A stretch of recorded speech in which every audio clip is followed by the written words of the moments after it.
साथियों, सबसे पहले आप लोगों को जय मूल निवासी।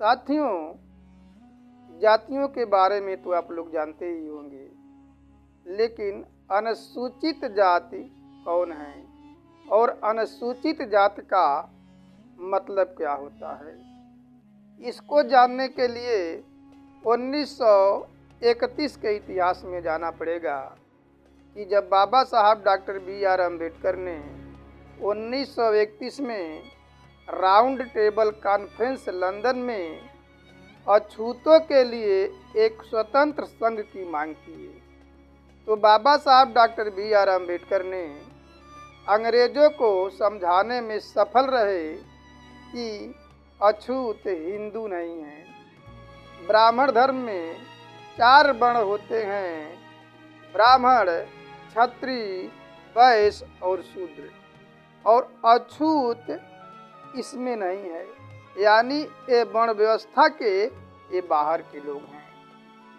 ये सार्वजनिक कुएं पे जा कर के पानी नहीं पी सकते हैं। ये लोग मंदिरों में जा कर के भगवान का दर्शन नहीं कर सकते हैं, पूजा नहीं कर सकते हैं। मंदिर में जाने से, अछूतों के जाने से भगवान अपवित्र हो जाता है, और अछूतों के परछाई से ब्राह्मण अपवित्र हो जाता है। यदि अछूतों का परछाई ब्राह्मणों के शरीर पे पड़ जाए तो ब्राह्मण अपवित्र हो जाता है।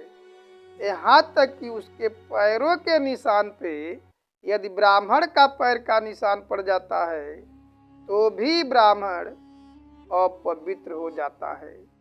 इनके साथ पशुवत व्यवहार किया जाता है, उनको इंसान नहीं समझा जाता है, इसलिए इनकी एक पहचान की जाए।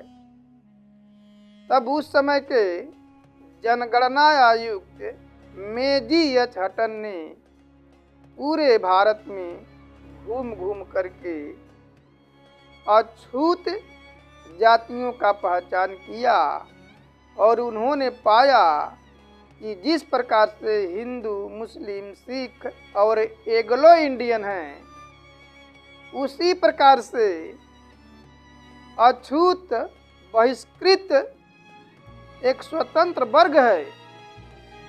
जब उनकी पहचान मेजी एच हटन ने किया तो एक शेड्यूल बनाया। शेड्यूल का मतलब होता है सूची, इसीलिए अनुसूचित जात उन्हें कहा जाता है। उस सूची में उनको डाला गया 1108 जातियों का अनुसूची बनाए, और उनमें सभी जातियों को 1108 जातियों को उस सूची में डाले। तभी से उनको अनुसूचित जाति अर्थात शेड्यूल कास्ट कहते हैं। शेड्यूल का मतलब ही होता है अनुसूची।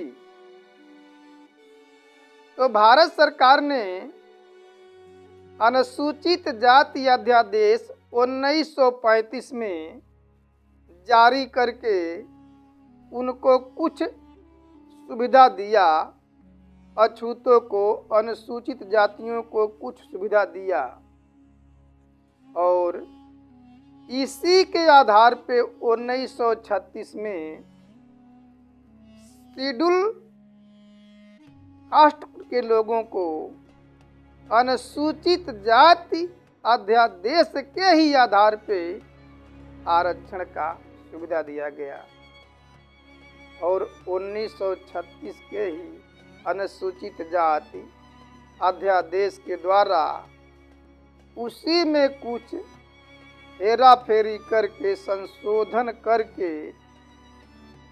आरक्षण को पारित कर दिया गया। तो दोस्तों, ये रहा अनुसूचित जाति का इतिहास। क्योंकि बाबा साहब डॉक्टर बी.आर. अम्बेडकर ने इसी के आधार पे, यानी उनकी जाति आधारित जनगणना कराई गई, पहचान किया गया, उनका पहचान शेड्यूल कास्ट के नाम पे हुआ, और इसी के द्वारा बाबा साहब डॉक्टर बी.आर. अम्बेडकर ने अंग्रेजों से लड़ झगड़ करके सभी प्रकार के मानव अधिकार इन शूद्रों को, अछूतों को, बहिष्कृत जातियों को अधिकार दिला पाए। क्योंकि बाबा साहब डॉक्टर बी.आर. अम्बेडकर ये जानते थे कि हिंदू धर्म को सुधारा नहीं जा सकता है, इसीलिए जीवन के अंत में उन्होंने बौद्ध धर्म को स्वीकार किया। तो दोस्तों, अनुसूचित जाति का मतलब क्या होता है आपको समझ में आ गया होगा। इस बात को जानना चाहिए, खास तौर से अनुसूचित जाति के लोगों को इस अपने जात के इतिहास को जानना चाहिए। तो आप लोगों ने इस बात को समझा, इसके लिए धन्यवाद। जय मूल निवासी।